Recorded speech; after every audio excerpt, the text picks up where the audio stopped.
하나님 말씀 같이 보겠습니다. 빌립보서 오늘 2장입니다. 15절부터 16절 성경을 같이 찾아보겠습니다. 화면에도 준비되어 있지만 성경을 같이 보면 좋겠습니다.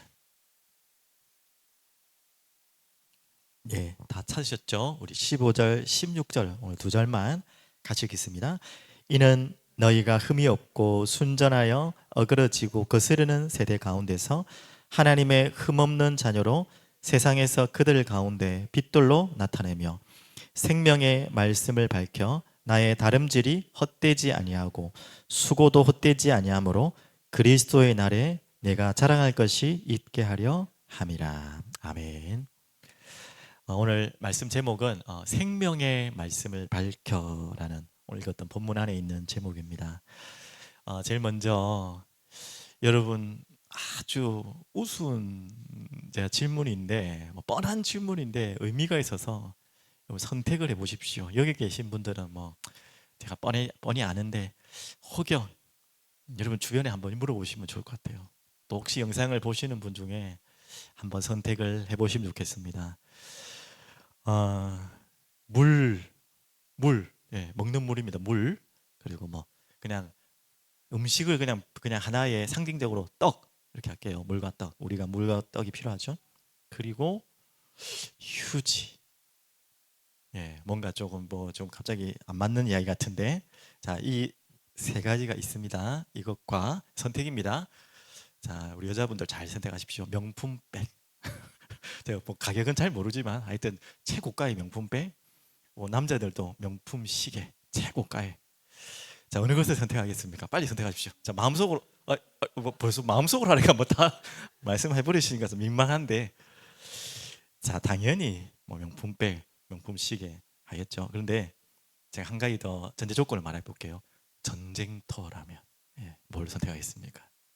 그렇다면 완전히 기준이 달라지겠죠.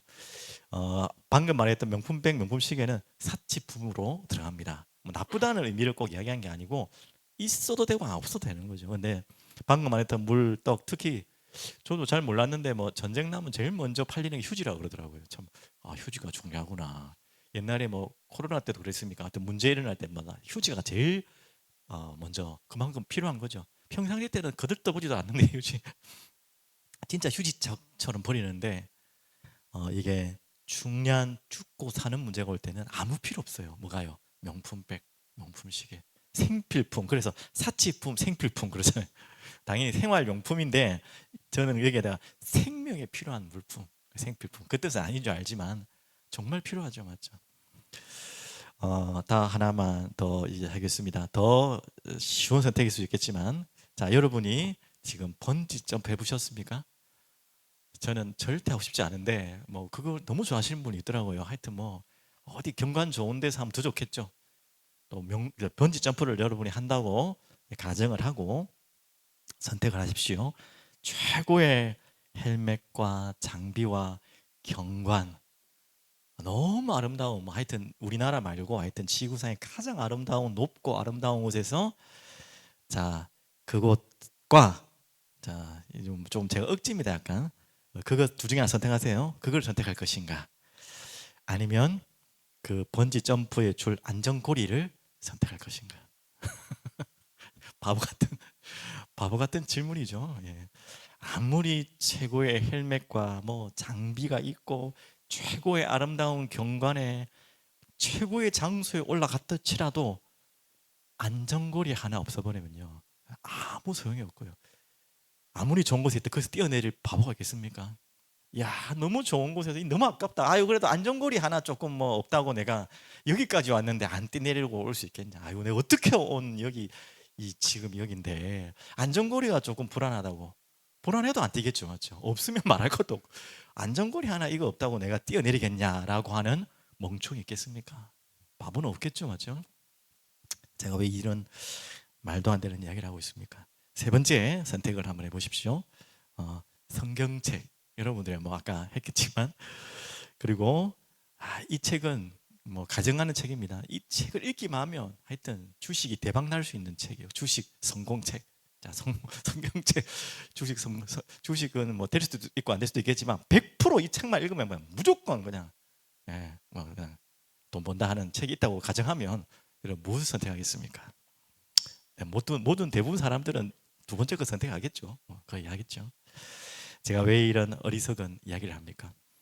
이런 뻔한 이야기를 제가 질문으로 드릴 수밖에 없는 이유가 세상이 지금 그렇게 살아가는 거예요. 이건 뭐 질문도 아닌 거잖아요. 솔직히 웃기는 그냥 블랙 코미디도 아니잖아요. 그런데 이런 뻔한 선택을 안 한다는 거예요. 그렇게 지금 어떤 세상이 왔다고요? 어그러지고 거스르는 세대가 왔기 때문에 그렇습니다. 무엇이 중요한지를 모르는 세대예요. 주일에도 말씀드렸지만 생명과 생명 이외에 그 어떤 것인지 모르겠어요.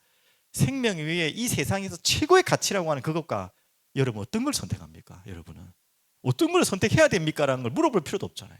당연히 이 세상에 어떤 최고의 가치가 있어도 생명의 가치를 바꾸잖아요. 그런데 세상은 그 가치를 바꾸고 다른 걸 붙잡고 있어요. 몰라서도 그렇고 속아서도 그렇고 또 알면서도 안 되고 몰라서 그렇겠죠. 대부분의 사람들은. 그런 시대가 지금 어그러지고 거스르는 시대예요. 그래서 생명의 말씀은 휴지착처럼 거들떠보지도 않고 생명 없는 말씀은 생명처럼 붙들고 사는 게 이 세상이에요. 왜 이렇게 사람들은 살아갈까요? 지금 우리 생명에서 한번 보고 계시죠? 열왕기상을 계속 읽어가는데 한숨 안 나오십니까?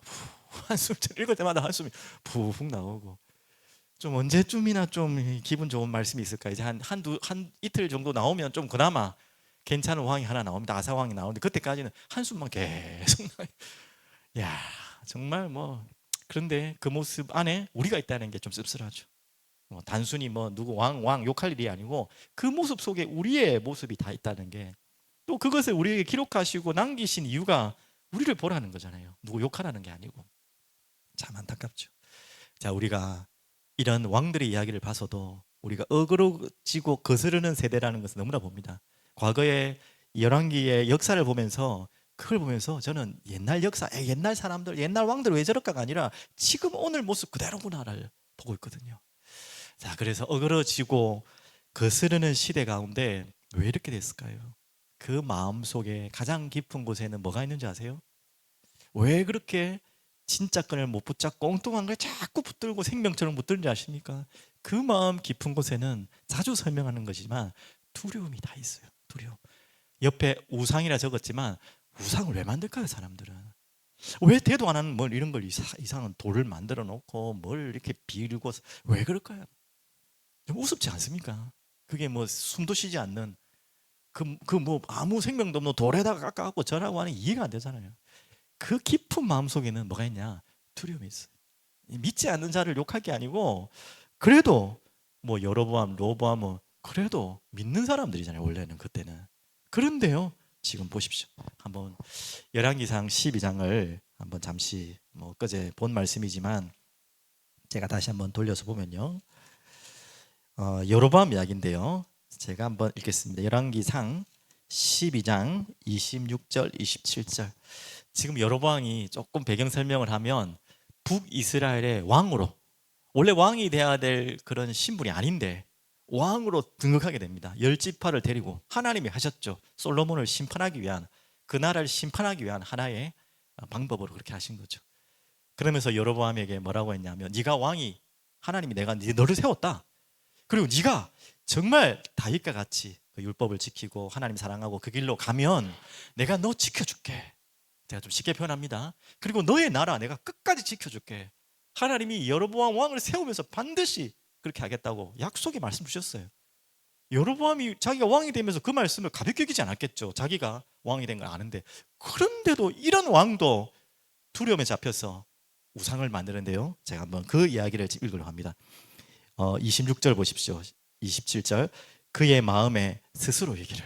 분명히 하나님 말씀하셨는데 그 말씀은 온당한 데 없고 스스로 마음속에 이르기를 나라가 이제 다윗의 집으로 돌아가리로다. 왜요?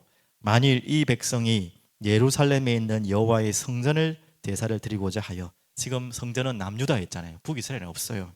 그러니까 백성들이 절기 때마다 예배드리러 다 남유다 저 성전으로 내려가면 어떻게 하냐라고 미리 지금 마음에 뭐가 왔죠? 지금 두려움이 탁 찾아온 거예요.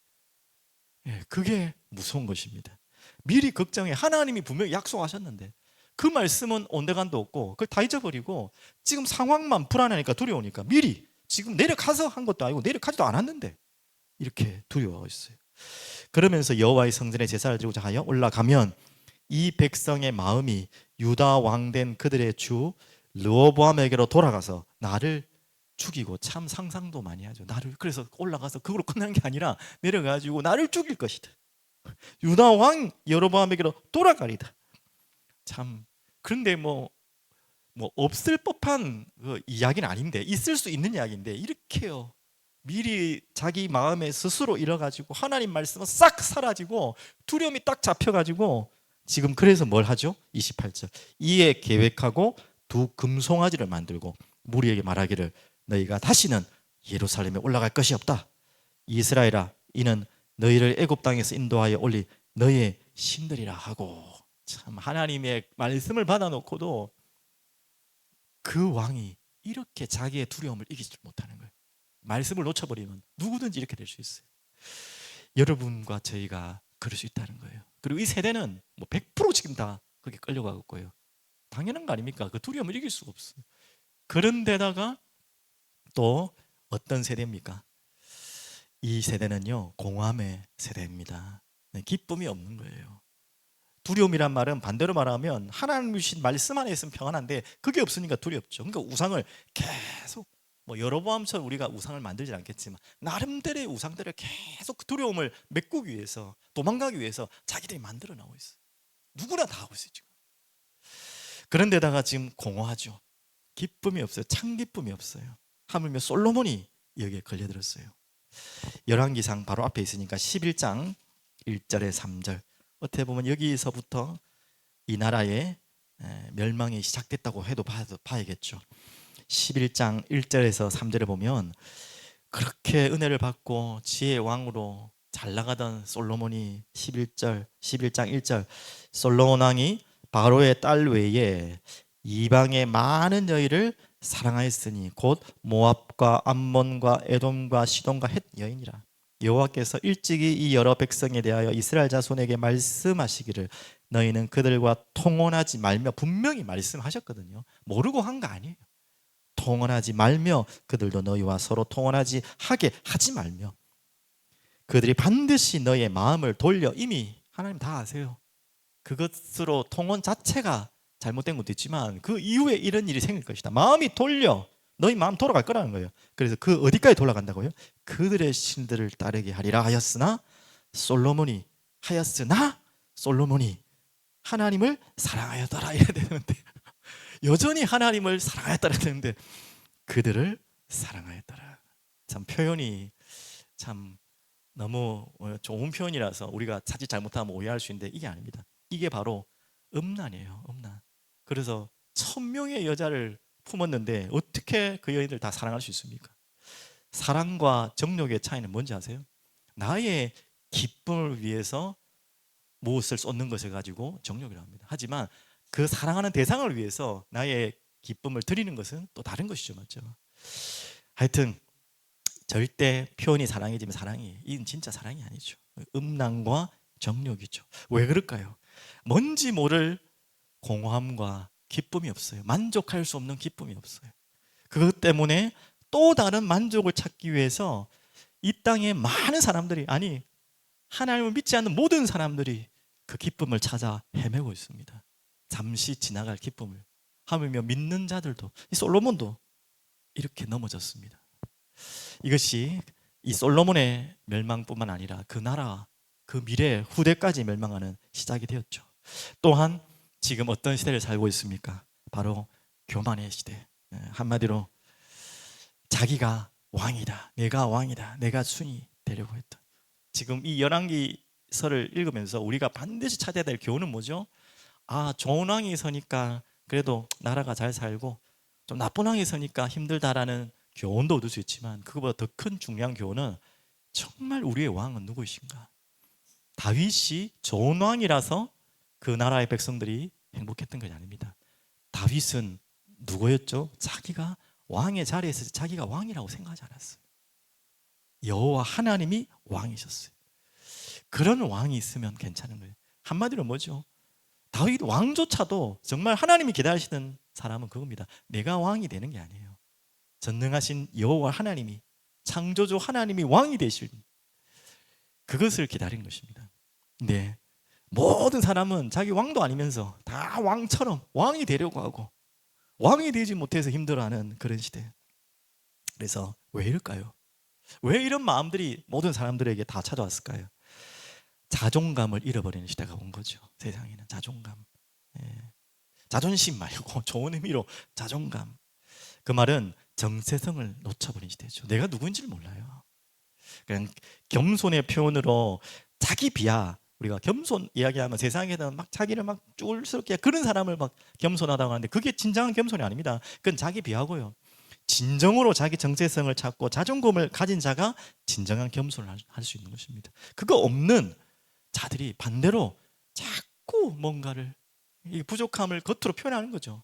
그걸 얻으려고 하는 나도 모르는 교만에 사로잡히죠. 이 교만을 가장 잘 활용하고 이용하는, 아니 교만 자체인 또 존재인 사단에게 완전히 걸려들고, 저번 주에도 말씀드린 것처럼 죄의 근원, 죄의 뿌리가 여기서 다 잡혀요. 여기에 완전히 잡혀있는 어그러지고 거스르는 세대를 우리가 살아가고 있고, 그것이 세상이고 우리의 후대들이 살아가야 될 세상입니다. 그래서 우리가 이 눈을 반드시 뜨고 무엇으로 이 두려움이 끝나는지, 무엇으로만 이 공허함이 끝나는지, 언제 서야지 이 교만, 나도 찾을 수 없는, 나도 버릴 수 없는 교만이 버려지는지, 참 진정한 겸손이 찾아지는지, 오늘 그 답은 여러분과 저에게 이미 있습니다. 바로 오늘 주신 생명의 말씀. 아까 서로는 제가 재미있게 선택하라고 했지만 무엇을 선택해야 되는지 그 바보가 아니면 다 합니다. 하지만 그 선택을 못하게 돼 있죠. 어그러지고 거스르는 세대를 살고 있기 때문에. 그래서 오늘 여러분과 제가 반드시 찾아야 될 중요한 답을 한번 보겠습니다. 생명의 말씀이라 했기 때문에 그럼 생명이 뭔지를 알아야죠.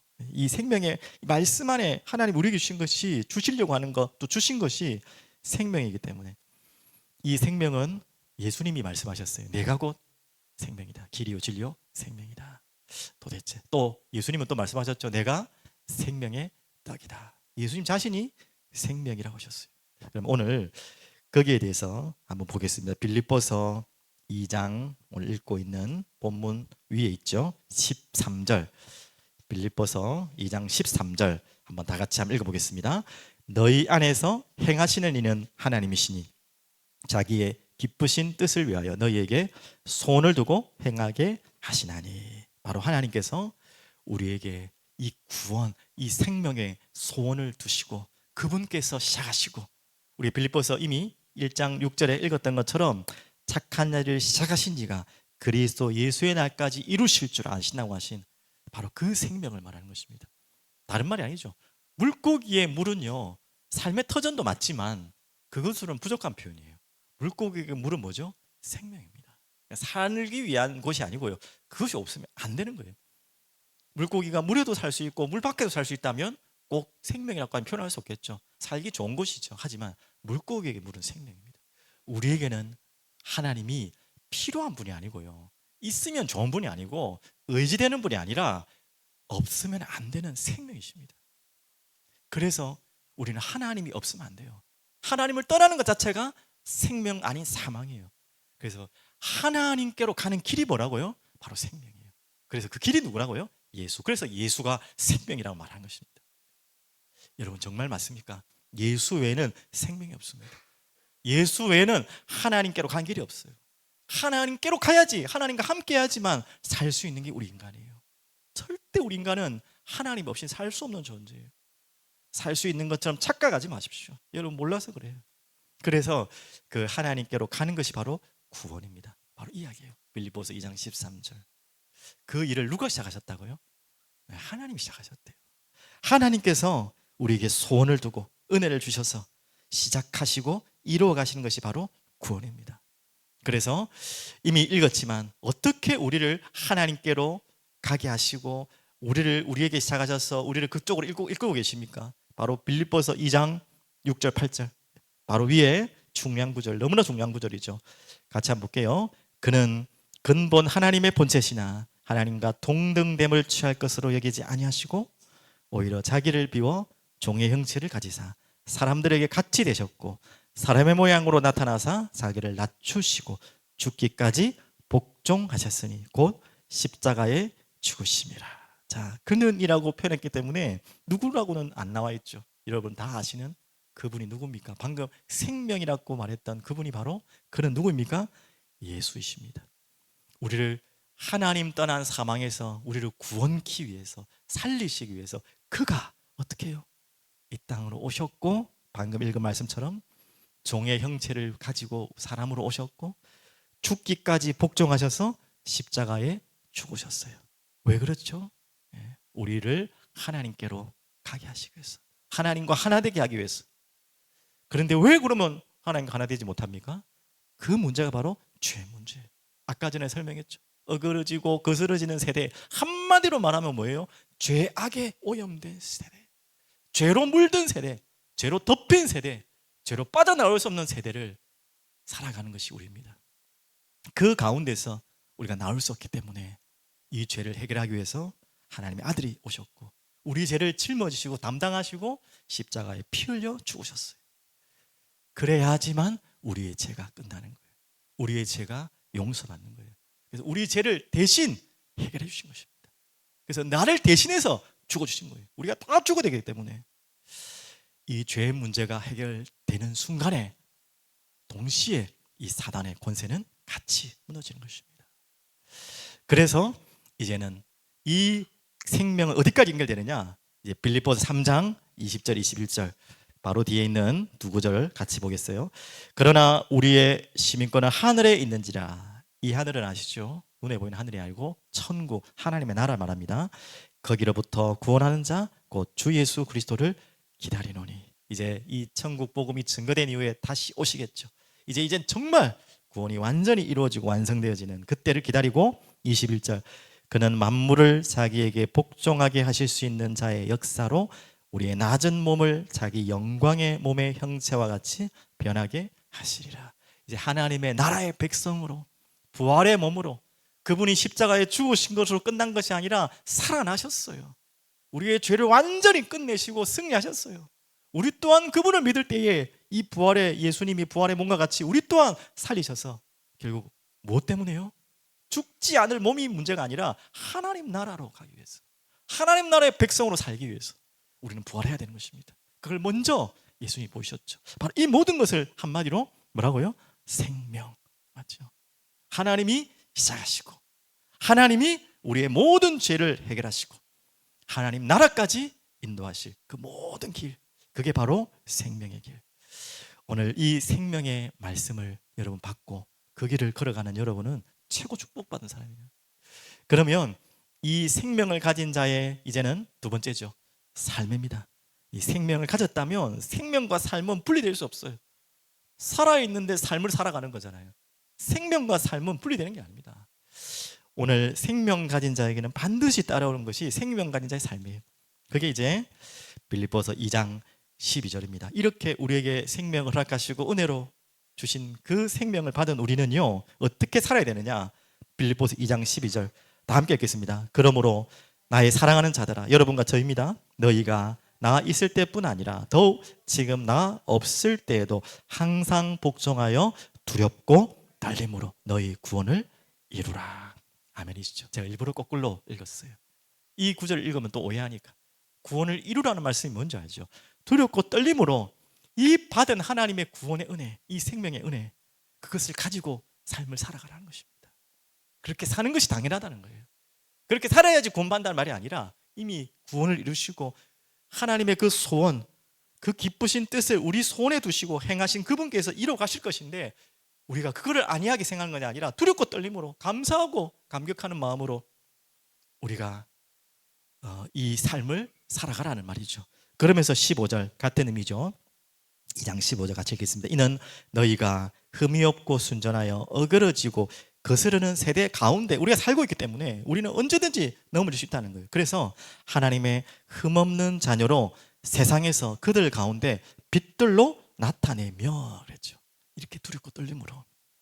그래서 마태복음 5장 13절 14절은 우리를 빛과 소금으로 부르셨다. 이 세상 가운데 그 역할을 하기 위해서. 그러면서 요한 1서 5장 3절에는 자꾸 우리가 착각해요. 아유 그 뭐 율법 필요 없고 아유 우리가 그걸 어떻게 해요? 하나님이 하셔야죠 하는 믿음의 고백 같지만 하나님의 말씀에는 그렇게 나온 적이 없어요. 우리 보고 그 믿음으로 함께 두려고 떨림으로 이루어가라 했어요. 우리의 능력을 하는 게 아니에요. 성령께 완전히 의지하라는 거예요. 자꾸 우리는 너무 쉬운 말로 하나님이 하시겠지, 하나님이 하셔야지라는 너무나 무책임한 이야기를 하는데 그것만큼 무책임하고 불신앙한 이야기 없어요.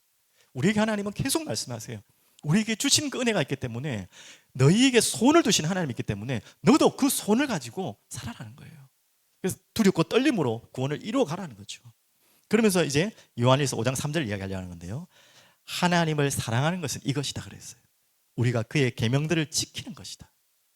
아유 이거 어떻게, 아유 택도 없는 거 이야기하지 마세요. 이걸 어떻게 다 지켜요? 근데 하나님 말씀은 그렇게 안 나와 있습니다. 그의 계명들은 무거운 것이 아니로다. 하나님이 무거운 것을 주고 되지도 않을 것을 한 것이 아니라 할 수 있도록, 우리가 못하기 때문에 아예 성령께서 우리 속에 오셔서, 우리가 성령께 의지하지 않고 그게 맡기지 않고 아까 말했던 자기 스스로 자기 마음대로 하니까 어렵다고 생각하고 안 된다고 생각하고 택도 없다고 생각하고 불신앙을 자꾸 우리가 갖는 거지, 우리 안에 성령이 계시기 때문에 그 성령께 의지하고 예수께 의지하여 나가면 그 계명들은 무거운 것이 아니라고 그랬어요. 아유 어떻게 우리가 그렇게 살아, 아유 우리가 뭐 아이고 말씀대로 어떻게 다 살아, 그냥 하나님 은혜로 사는 거지. 얼마나 좋은 믿음 같아요. 이것을 가지고 불신앙합니다. 이것을 가지고 사단의 음성이라 그래요. 그렇게 해서 판판이 믿음의 사람들이 빛과 소금이 아니라 진짜 등경 밑에 있는 발에 밟히는 소금이 돼버렸잖아요. 정말 쓸데없는 소금이 돼버렸죠. 필요 없는. 그렇게 되면 안 되겠죠. 또 그렇게 하나님이 우리를 하지 않을 겁니다. 여러분이 이 부분, 이 생명과 삶은요 분리가 된 게 아니에요. 생명 가진 자는 당연히 삶을, 생명도 허락하신 하나님께서 우리를 삶으로 이끄실 거예요. 이 마음으로 우리가 두렵고 떨림으로 나가는 여러분 되시기를 간절히 축복드리겠습니다. 그러면서 마지막 결론입니다. 오늘 2장 16절에 보시면 이렇게 나와있죠. 오늘 제목이죠. 생명의 말씀까지 했죠. 제가 생명의 말씀을, 중요한 단어 밝혀 나왔어요. 자, 이제 생명이 무엇인지 알았고 그와 함께 삶, 같은 의미죠. 생명과 삶 하나니까 그게 무엇인지 알았다면 이것을 어떻게 하랬죠? 밝혀, 붙들어, 이 말이죠. 내 모든 곳에 이 생명의 말씀으로 여러분이 정리하셔야 되는 거예요. 그래서 주일날 말씀드린 것처럼 다시 한번 여러분 정말 좀 진지하게 말씀 받으시고 진짜 한번 도전해 보십시오. 하나님, 내 가정, 우리 가정 돌아보게 해주옵소서. 특히 여러분이 자녀이시면서 부모이신 분도 있고 자녀이신 분도 있고 또 이제 뭐 부모님이 안 계시기 때문에 이제 부모만 계신 분도 있을 거예요. 맞죠? 그런 분들이 여러분 상관없이 한번 정리를 잘 해보십시오. 여러분 과거, 여러분 부모님, 여러분 할머님, 할아버지까지도 혹시 뭐 분석할 수 있다면 더 좋고요. 그 부분을 잘 모른다면 몰라도 자세하게 한번 기도해 보십시오. 그래서 정리를 하십시오. 제가 성경을 읽으면서 한창 고민됐던 부분들, 또 하나님 앞에 계속 질문했던 부분들이 그거예요. 우리가 당연합니다. 이런 어버이 주일, 어린이 주일, 중요한 후대들 키우는 교육할 때마다 너무나 중요한 게 부모 교육입니다. 그건 말할 필요가 없어요. 부모가 자녀를 어떻게 키우는지, 어떻게 복음으로 양육하고 말씀으로 양육하는지에 대해서는 더 이상 말할 필요가 없어요. 근데 저한테 의문이 들었던 몇 가지가 이게 저에게는 의문이 됐어요.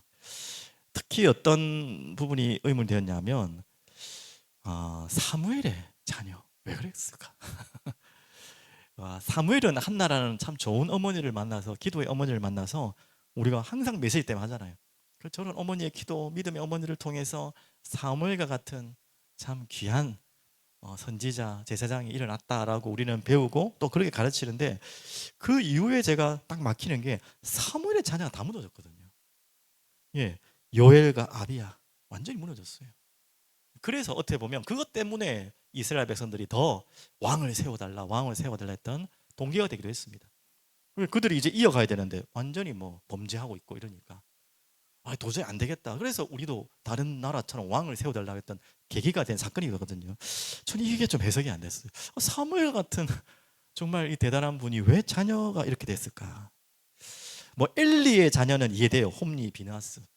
근데 조금 하나 또 이해 안 되는 게 엘리는 그렇게 잘못한 거 잘 모르겠어요. 자꾸 엘리 욕을 하는데 엘리는 뭐 그렇게 뭐 맞습니다. 이유는 압니다. 그 홈리와 비느하스를 하나님 사랑하는 것보다 더 사랑했다라는 그 뭐죠 힌트는 있지만 뭐 어떻게 구체적으로는 모르지만 또 그 죄악들을 훈계는 했지만 제대로 훈계하지 못한 부분도 있겠지만 어떻게 보면 자녀 때문에 이 엘리가 어려움을 당했던 부분이라면 이 사무엘의 자녀들은 좀 질문이 되더라고요. 왜 이럴까? 그래서 뭐 그건 하나님만 아시겠고 저도 답을 찾은 건 아닌데 여기에서 제가 붙잡은 답은 뭐냐? 아 그렇구나, 맞다.